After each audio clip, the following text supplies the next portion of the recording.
Well, planting season is in full swing all across KELOLAND. Which means farmers are spending hours each day in the field. And in tonight's Eye on KELOLAND, we check in with two of them in southeast South Dakota to see how it's going so far.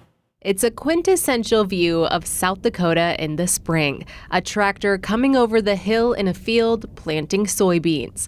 Inside the tractor is Tanner Hento, who'd already been at work for around 5 hours by the time we caught up with him near Avon.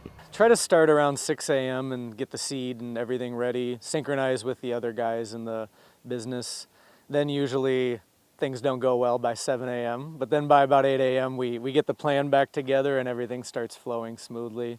But yeah, a lot of coordination, a lot of making sure the next field is tilled right, we have the right parts coming to the field that are needed. It's not too different of a story for Travis Mockler near Centerville as he fills up his tanks for another round of spraying. I usually run the tillage tractor, so when I get up in the morning I do chores and then I go climb in the tractor and do the tillage in front of the planter, and then we get caught up. We get far enough ahead of the planter, then I help the nephew spray the chemical down. Mockler and Hento both say the planting season has been going well so far, and the little bit of late April rain we got was beneficial without being burdensome. The last time you were here, we were very dry. Sure. And I ended up getting 2.6 inches of rain here, so that really helped. This time of year, especially with the drought monitor and where the conditions are at, any type of moisture is really, really welcome. We have a really good open window here. No one's really getting stuck in the field as far as southeast South Dakota is concerned. Plus, the few days of rain gave them time to get caught up on other things. We hauled grain, fixed a few things, and then also hauled hay. Spend a lot of time looking over the equipment, making sure everything is ready to go for when we can go. A lot of planning, agronomic data, checking out what fields will be ready next, seed placement.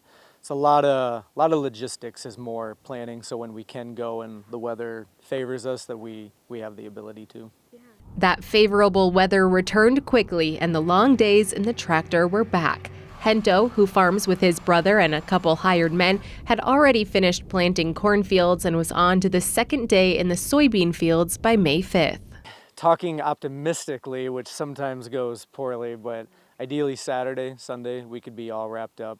The equipment that we have, we can mow down 200-300 acres in a day or so, which is really good if things are humming. Meanwhile, Mockler and his family crew of 3 other farmers were rounding out their cornfields for the first full week of May, and then they'll be on to the soybeans too. When we get done with the beans, then we'll start cutting hay. And then in between bale and hay, we'll start spraying the post chemical on. Sure. So, and then that'll just continue all summer. Hoping these little green beans grow into a good crop for 2026. I always look at it like planting. Everything starts out with 100% potential. The seed's in the ground, it is as good as it's going to be. And everything after that is slowly trying to whittle away at the top. Now, you may remember Mockler and Hento from a story we aired last month as they were preparing to plant.